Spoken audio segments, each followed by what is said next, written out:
Hello student, आज हम पढ़ने जा रहे हैं कवि अरुण कमल जी के द्वारा लिखित कविता खुशबू रचते हाथ। कवि अरुण कमल जी का जन्म बिहार में 15 फरवरी 1954 को हुआ था। वे वर्तमान समय में पटना विश्वविद्यालय के प्राध्यापक हैं। अपनी केवल धार, सबूत, नए इलाके में इत्यादि उनकी प्रमुख कृतियों में से एक है। उन्होंने प्रसिद्ध बाल उपन्यास जंगल बुक का हिंदी में अनुवाद किया। उन्हें भारतीय काव्य में उनके योगदान के लिए साहित्य अकादमी पुरस्कार से सम्मानित किया गया है। प्रस्तुत कविता खुशबू रचते हैं हाथ में कवि ने अगरबत्तियां बनाने वाले मजदूरों का चित्रण किया है। उन मजदूरों में बूढ़े, बच्चे, जवान, स्त्रियां, बीमार आदि सभी वर्ग के लोग शामिल हैं। ये सभी लोग स्वयं गंदगी में रहते हैं, किंतु अपनी मेहनत से कई प्रकार की खुशबूदार अगरबत्तियां बनाते हैं। उन्हें बनाने में उनके खुद के हाथ खराब हो गए हैं।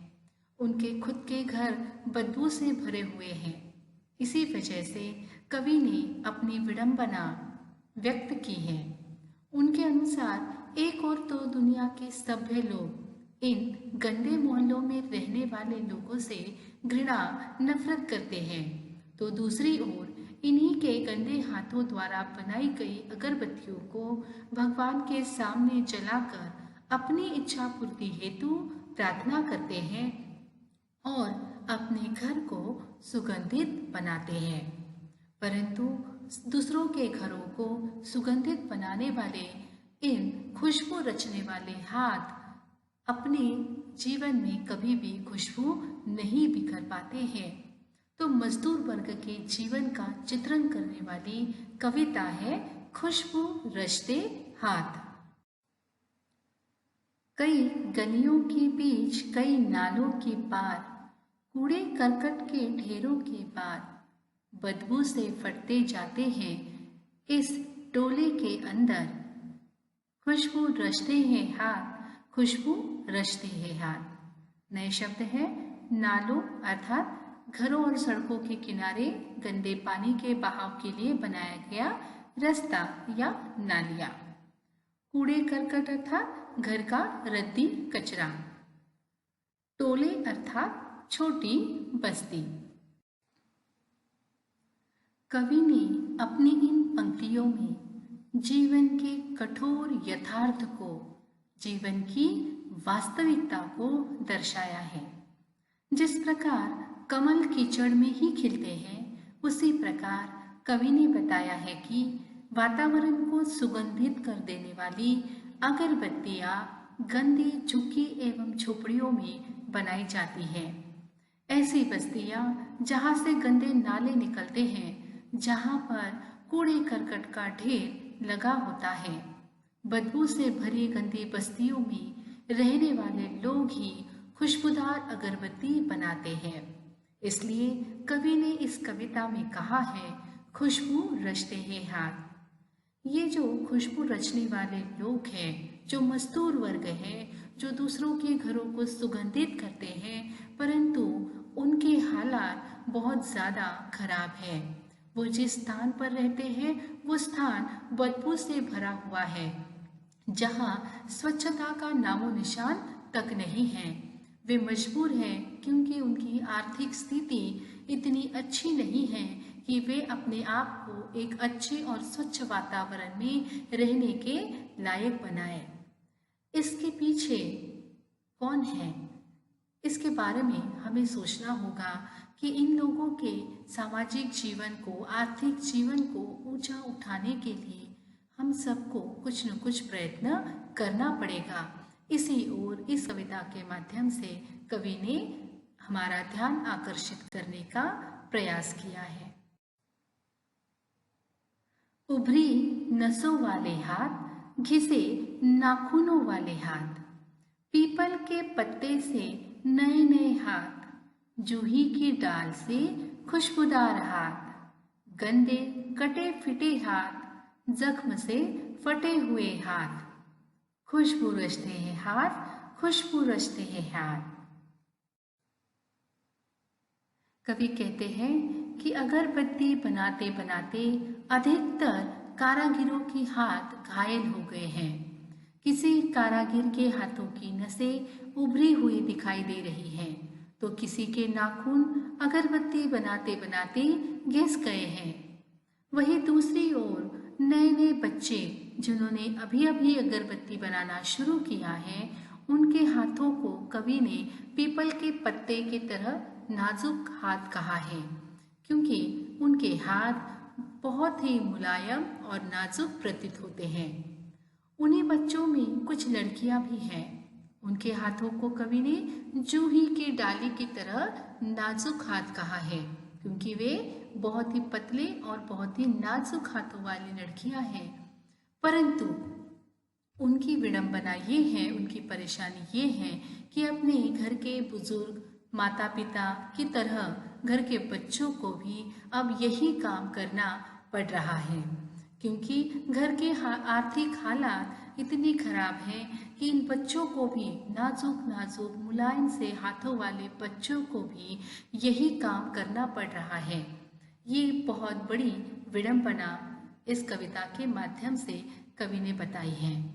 कवि कहते हैं कि बहुत दिनों से काम करते हुए कई कारागिरों के हाथ कट फट चुके हैं, उनके जख्म भी गंदगी से भरे हुए हैं। ऐसे हाथ ही हमारे घर में खुशबू फैलाने वाली सुगंधित अगरबत्तियों का निर्माण करते हैं। यही इसी गली में बनती है मुल्क की मशहूर अगरबत्तियाँ। इन्हीं गंदे मोहल्ले के गंदे लोग बनाते हैं केवड़ा, गुलाब, खस और रात रानी की अगरबत्तियाँ। दुनिया की सारी गंदगी के बीच दुनिया की सारी खुशबू रचते हैं हाथ, रचते हैं हाथ, खुशबू रचते हैं हाथ, खुशबू रचते हैं हाथ। नए शब्द इस प्रकार है: मुल्क अर्थात पूरा प्रदेश, मशहूर अर्थात प्रसिद्ध, केवड़ा अर्थात एक प्रकार की सुगंध, रात रानी ये भी एक प्रकार का सुगंधित फूल है। प्रस्तुत पंक्तियों में कवि ने हमें यही बताया है कि शहर के बड़े से बड़े घरों में जलने वाली खुशबूदार अगरबत्तियां इन्हीं गंदी बस्तियों की झुग्गियों में अर्थात झोपड़ियों में बनती हैं, जहां पर हमेशा बदबू भरी रहती है।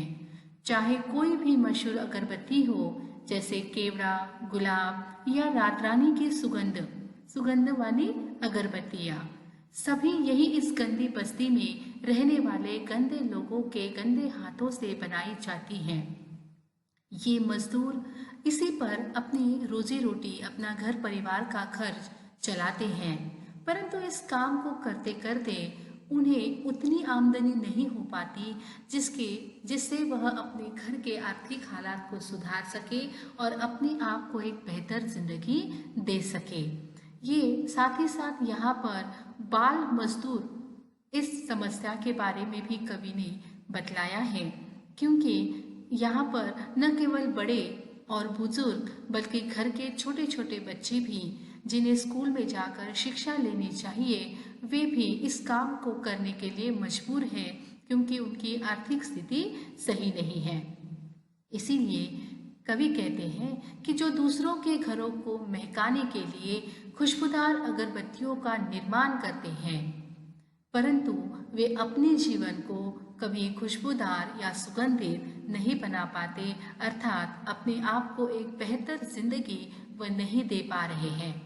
और इस कविता के माध्यम से कवि हम सभी को यही समझाना चाहते हैं कि समाज का एक वर्ग ऐसा भी है जो बहुत बुरी अवस्था में जी रहा है, और इसीलिए बार बार कवि अपनी इस कविता में यही पंक्ति दोहराते हैं कि सारी गंदगी के बीच भी खुशबू रचते हैं हाथ, खुशबू रचते हैं हाथ।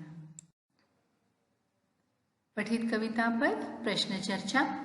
प्रश्न पहला: खुशबू रचने वाले हाथ कैसी परिस्थितियों में तथा कहाँ कहाँ रहते हैं। प्रश्न 2, कविता में कितने प्रकार के हाथों की चर्चा की गई है। प्रश्न 3, जहाँ अगरबत्तियां बनती हैं उस स्थान का वर्णन अपने शब्दों में कीजिए।